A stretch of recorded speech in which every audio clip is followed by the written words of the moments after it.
మన ప్రభువును రక్షకుడైన యేసుక్రీస్తు నామాన్ని బట్టి మీకు అందరికీ వందనాలు చెల్లిస్తున్నాను. ప్రియమైన దేవుని బిడ్డలారా, అనేకమైన మందిరాలు ఉన్నాయి, అనేకమైనటువంటి సమాజాలు కూడా ఉన్నాయి. దేవుని మందిరంలో చాలా ఎక్కువగా ఈ మాట వినిపిస్తుంటుంది. ఏంటి, మేము ఎప్పటి నుంచో మందిరంలో ఉన్నాం, అన్ని విషయాల్లో దేవునికి దైవజనునికి అనుకూలంగా ఉన్నాం, కానీ పాత వారి కంటే కొత్తగా వచ్చినటువంటి వారికి ఎక్కువగా ప్రాధాన్యత ఇస్తున్నారు. అలాగే మాకు లేనటువంటి విలువ ఇప్పుడిప్పుడే వచ్చినటువంటి వాళ్ళకి ఇస్తున్నారు అనేది ఖచ్చితంగా మందిరాల్లో అనుకుంటున్నారు. కానీ ఇక్కడ మనం ఆలోచించవలసింది పాతవారా, కొత్తవారా, మొదటివారా, కడపటివారా అనేది కాకుండా ఎవరు దేవుని మందిరం పట్ల, మందిర పరిచర్య పట్ల, ప్రభు పట్ల ఆసక్తి చూపిస్తున్నారు అనేది ముఖ్యం. ప్రభువు ఈ విషయంలో ఒక ఉపమానాన్ని చెప్పారు. మత్తయి సువార్త 20వ అధ్యాయం చూసుకున్నట్లయితే ఇది కనబడుతుంది. ఏంటది? పరలోక రాజ్యాన్ని గురించినటువంటి ఒక ఉపమానం చెప్తూ ఉన్నారు శిష్యులతో. ఎలా ఉందట, ఒక యజమానికి ద్రాక్ష తోట ఉంది.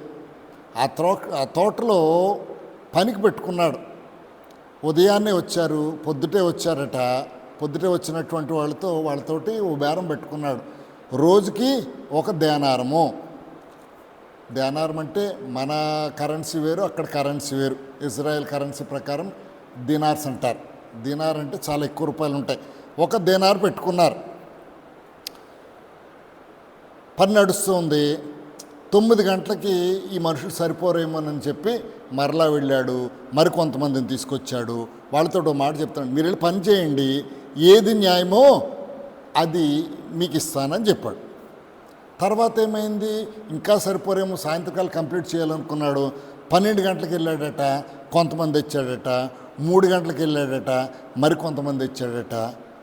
ఇంకా సరిపోరేమో, సాయంత్రం అయిపోవాలి అని మళ్ళీ ఏం చేశాడు, 5 గంటలకు వెళ్ళి కొంతమంది తీసుకొచ్చి చూసి, మీరు ఇక్కడ ఎందుకున్నారు, మీరు కూడా పనికి రండి అని అన్నాడు. ప్రియమైన దేవుని బిడ్డలారా, పని అయిపోయింది.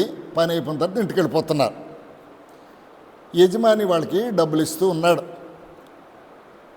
వీళ్ళు అనుకుంటున్నారు, మేము మొదట వచ్చిన వాళ్ళం కదా, మాకు ఎక్కువ ఇస్తాడేమో, వీళ్ళు తక్కువ ఇస్తాడేమోనని.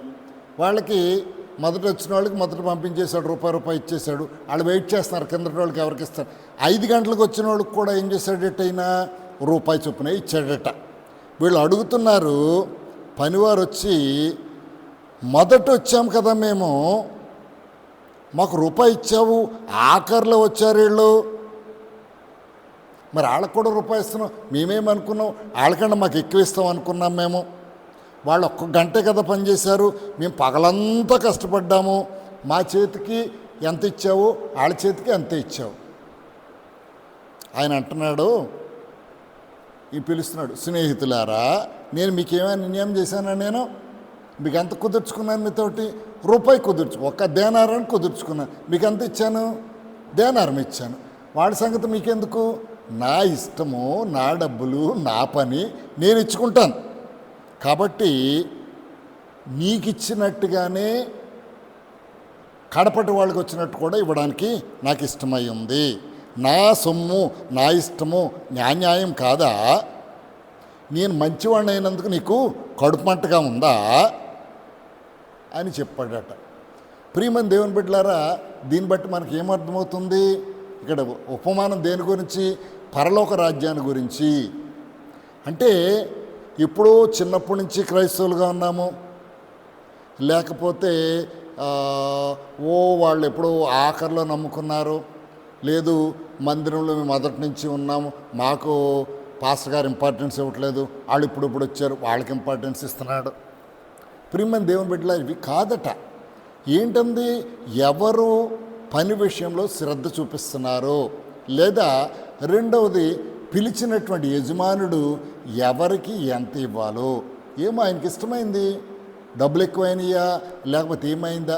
ఒకటి, నీకు ఇస్తానన్నటువంటి జీతం నీకు ఇచ్చాడా లేదా, అది మనము అబ్జర్వ్ చేసుకోవాలి. అందుకని ఇక్కడ ఏమంటున్నాడు, కడపటి వారు మొదటివారు ఒకళ్ళేనా? వాళ్ళిద్దరికి జీతం ఒకటేనా?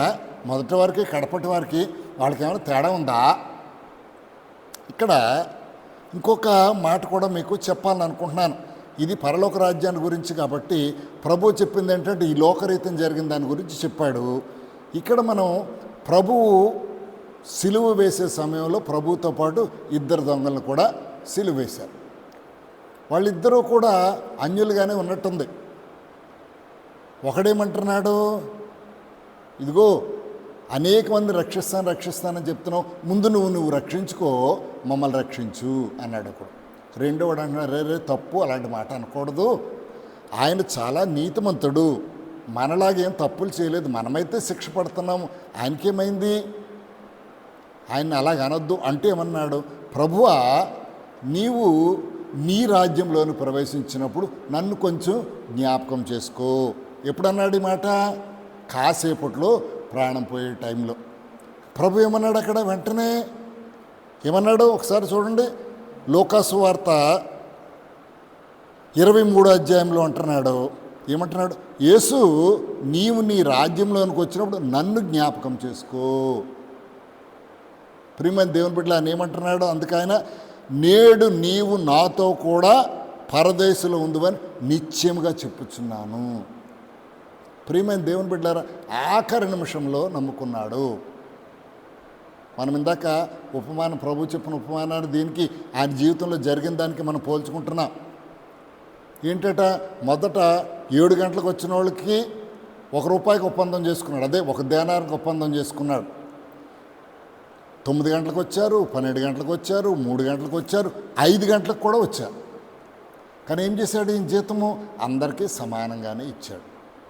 ప్రియమైనటువంటి దేవుని బిడ్డలు ఇక్కడ జ్ఞాపకం చేసుకోవాల్సింది ఏంటంటే, ఎప్పుడు దేవుడు నమ్ముకున్నామన్నది కాదు, నమ్ముకున్న తర్వాత మరణం వరకు నీకు నమ్మకంగా ఉన్నావా? ప్రకటన గ్రంథం 2వ అధ్యాయంలో ఒక మాట చెప్తున్నాడు చూడండి. ఏమంటున్నాడు? 2వ అధ్యాయం 10వ వచనంలో, మరణము వరకు నమ్మకంగా ఉండము, నేను నీకు జీవ కిరీటం ఇస్తాను. కొంత సమయం అయిన తర్వాత ఏమవుతుంది మనం చూసాం. ఎలాగట, విత్తనాలు వెదజల్లేవాడు విత్తనాలు వెదజల్లుతూ ఉన్నాడు. కొన్ని రాతి నేలను పడతాయి, కొన్ని ముళ్ళల్లో పడతాయి, కొన్ని గట్ల మీద పడతాయి, కొన్ని మంచి నేలను పడతాయి. ఏవి నిలబడతాయి? మంచి నేలను పండియి. దేవుడు వచ్చిన తర్వాత ఎంత కష్టమైనా, నష్టమైనా, ఎంత భారమైనా దేవునితో నువ్వు ఉండగలిగితే నిశ్చయంగా దేవుడు మనకు అదే జీతాన్ని అన్నాడు. కడ వరకు నమ్మకంగా ఉండు, నీకు జీవ కిరీటం ఇస్తాను. ఇదిగో త్వరగా వచ్చున్నాను. ఎవరివారు ఏమంటున్నాడు? ఆఖరి అధ్యాయం చూడండి, ప్రకటన గ్రంథం ఆఖరి అధ్యాయము. ఇదిగో త్వరగా వచ్చుచున్నాను, వాని క్రియల చొప్పున ప్రతివానికి ఇచ్చుటకు నేను సిద్ధపరిచిన జీతము నా యొద్ద ఉన్నది. వాళ్ళ జీతాన్ని సిద్ధపరుస్తాడు. మధ్యలో వెళ్ళిపోయావనుకోండి, మధ్యలో వెళ్ళిపోతే కూలి జీతం ఇవ్వడు. ఆఖరి వరకు పనిచేయాలి, ఆఖరి వరకు, చివరి నిమిషం వరకు పనిచేయాలి. మొదట వచ్చాను కదా సగంలో వెళ్ళిపోతాను, లేదా ఆఖరిలో వచ్చాడు కదా వాళ్ళకి మాతో కలిపి ఎందుకు ఇస్తాను, అలా అడగట్లేదు వాళ్ళు చివరిలో వచ్చిన వాళ్ళకి 1 దేనారం ఇచ్చాము, మేము ఉదయం నుంచి ఎండలోనూ నీడ లేకుండా మేము కష్టపడుతున్నాం కదా, వాళ్ళకంటే మాకు ఏమైనా ఎక్కువ ఇస్తాడేమో.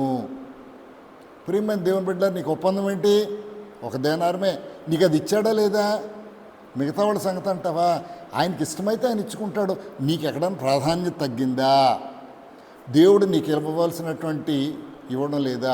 ఇతరుల గురించి నువ్వెందుకు బాధపడతావు? వాళ్ళు మంచిగా చూస్తున్నారు, నిన్ను మంచిగా చూశారా లేదా? దేవుడు నీ ప్రార్థన బట్టి నీకు తగినటువంటి జీతం ఇస్తున్నాడా లేదా అని ఆలోచించు. కాబట్టి ప్రియమైన దేవుని బిడ్డలారా, మందిరాల్లో ఇలాంటి సణుగులు చాలా మనమే చూస్తూ ఉంటాం. మేము మొదటి నుంచి ఉన్నాము. ఇదిగో ఇప్పుడు కొత్తగా వచ్చారు, వాళ్ళ పట్ల అయ్యగారికి ప్రేమ ఎక్కువైపోయింది, వాళ్ళకే ప్రార్థనకు అవకాశం ఇస్తున్నాడు, పాటలకు అవకాశం ఇస్తున్నాడు, మందిరంలో పనులకి వాళ్ళకే అవకాశం ఇస్తున్నాడు అని అనుకుంటున్నావేమో. కాదు, నీకు ఆసక్తి ఉంటే నువ్వు కూడా పని చేయి, నువ్వు కూడా దేవుని పట్ల సువార్త చెప్పు. ఏమో వాళ్ళు పాతకాలం నుంచి ఉన్నప్పటికీ కూడా కొత్త వాళ్ళు వచ్చినప్పుడు ఇంకా చక్కగా పనిచేస్తున్నారేమో. వాళ్ళని చూసి నువ్వెందుకు బాధపడుతున్నావు? వాళ్ళని చూసి ఇక్కడ ఏమంటున్నాడు? నీకేమైనా కుళ్ళు కలిగిందా? వాళ్ళని చూసి నీకేమైనా అన్యాయం చేశానా? చేయలేదు కదా. నీ సొమ్మును పట్టుకెళ్ళు, నీకు ఇచ్చినట్టే కడపటి వారికి వీరికి ఇచ్చడం నాకు ఇష్టమైంది. నాకు ఇష్టం వచ్చినట్టు నా సొమ్మతంతో చేయటం న్యాయం కాదా? నేను మంచివాడనైనందుకు నీకు కడుపు మంటగా ఉందా? ప్రియమైన దేవుని బిడ్డలారా, దేవుడికి లేదా దైవజనుడికి ఒకరి పట్ల ప్రేమ, ఒకరి పట్ల ప్రేమ లేకపోవడం అంటూ ఎప్పుడూ ఉండదు. అందరూ దేవుని దృష్టిలో, దైవజనుడి దృష్టిలో అందరూ సమానంగానే ఉంటారు. కాకపోతే వాళ్ళు దేవుని పట్ల చూపించే ప్రేమను చూస్తున్నాడు. అందుకే అన్నాడు, మీరు పరిచారం చేసిన పరిచర్యను మరిచిపోవటకు దేవుడు అన్యాయస్తుడు కాడు. ఎవరికట? మీరు ఉపచారం చేస్తున్నారు. ఎవరికి? ప్రయాసపడినటువంటి వారికి, వాక్యం కోసం ప్రయాసపడినటువంటి వారికి మీరు చేసిన ఉపకారం మరచుటకు దేవుడు అన్యాయస్తుడు కాడు. కాబట్టి ప్రియమైన దేవుని బిడ్డరా, మొదటి వాళ్ళమా కడపటి వాళ్ళమా, మాకు వాళ్ళకి ఒకటే లెక్క అనే మాటలు పెట్టుకోకుండా దేవుని కోసము, దైవజన్ను కూడా చూడొద్దు, దేవుని చూడండి. ఆయన చూసినప్పుడు ఖచ్చితంగా ఆయన చూస్తే ఏమవుతుందట? వెలుగు వస్తుంది. మన జీవితాల్లో కూడా ఇలాంటి ఎప్పుడైతే మనం పోల్చుకుంటున్నామో, వాళ్ళలాగా వీళ్ళలాగా పోల్చుకుంటున్నామో, ఖచ్చితంగా మనలో ఒక ఈర్ష్యాభావం వస్తుంది. లేకపోతే ఒక ఒక తగ్గిపోయినట్టు భావం కలుగుతుంది. అలా ఉండొద్దు. వాళ్ళని, కొత్త వాళ్ళని కూడా మీరు కలుపుకోండి. పాతవారైతే వాళ్ళకి మిమ్మల్ని చూసి వాళ్ళు నేర్చుకునేలాగా మీరు తయారు చేయండి. అప్పుడు మీ జీతము వాళ్ళ జీతము ఒకటే. దేవుని దృష్టిలో మాత్రం అందరూ ఒకటే. నిన్ను మట్టితోటి చేశాడు, నన్ను మట్టితోటి చేశాడు. అందుకనే దేవుడు మాట చెప్తున్నాడు, సహోదరులు కలిసి ఉండుట మేలు మనోహరమైనది. అందరూ కలిసి ఉండండి. ఒకరికొకరు ఏమన్నాడు? ఒకరినొకరు క్షమించుకోండి, ఒకరికొకరు స్వస్థత పొందినట్లుగా ప్రార్థన చేయండి, అందరూ కలిసి ఉండండి. కాబట్టి మనము సంఘములో అలా ఉందాం. మొదటివారు కడపటివారు అని తేడాలు పెట్టుకోకుండా సమానంగా ఉండడానికి ప్రయత్నం చేద్దాం. తప్పకుండా దేవుడు నిన్ను నన్ను ఆశీర్వదిస్తాడు. ఈ మాటలు దేవుడు దీవించునుగాక. ఆమేన్. ప్రియమైన దేవుని బిడ్డలారా, ప్రార్థన చేసుకుందాం. ఏకీభవించండి. కృపామయుడ, కనికరం కలిగినటువంటి మా దేవ, మీ పరిశుద్ధ నామానికి వందనాలు చెల్లిస్తున్నాం. ఇంతకాలం నాయన మీ కృపలో కాచి కాపాడారు. ఈ దినం తండ్రి నీ ప్రియ బిడ్డలతో మాట్లాడుతూ ఉండగా, ఇదిగో మొదటి వారు కడపటి వారికి ఒకటే జీతమా? ప్రభువా, నీ దృష్టిలో మొదటి వారు కడపటి వారని ఉండదు. ఎందుకంటే కాలముల పరిధిలోని ఉండవు. ఎల్లప్పుడూ ఒకటే కాలంగా ఉన్నది. ఒక దినము 1000 సంవత్సరముల వలన, 1000 సంవత్సరములు ఒక దినం వలన ఉన్నాయి. ఇదిగో అబ్రహాం ఎంతో మేము కూడా అంతే, దావీదంతో మేము కూడా అంతే. మేము లేకుండా ఏది సంపూర్ణము కాలేదని తండ్రి నీ వాక్యం సెలవిస్తుంది. కాబట్టి ప్రభువా, ఇదిగో మొదటి వారికి కడపటి వారికి ఒకే జీతం ఇవ్వడానికి తండ్రి మీ దగ్గర సిద్ధంగా ఉందని మేము ఎరిగి ఉండడానికి కృప చూపించండి. ఇదిగో ప్రార్థనలో ఏకీపించిన బిడ్డలందరికీ అటువంటి జ్ఞానాన్ని దయచేసి మీ నామాన్ని మహిమ తెచ్చుకోమని యేసుక్రీస్తు పరిశుద్ధ నామములో ప్రార్థించి స్తుతించి వేడుకొంచున్నాను తండ్రి. ఆమేన్. ఆమేన్. ప్రియమైన దేవుని బిడ్డలారా, ఈ వీడియో మీకు నచ్చితే లైక్ చేయండి, అనేకమైన సహోదరులు పంపించడానికి షేర్ చేయండి, లేదా అనుదినం ఈ వాక్యం కావాలంటే సబ్స్క్రైబ్ చేసుకోండి. ఈ మాటలు దేవుడు దీవించునుగాక. ఆమేన్.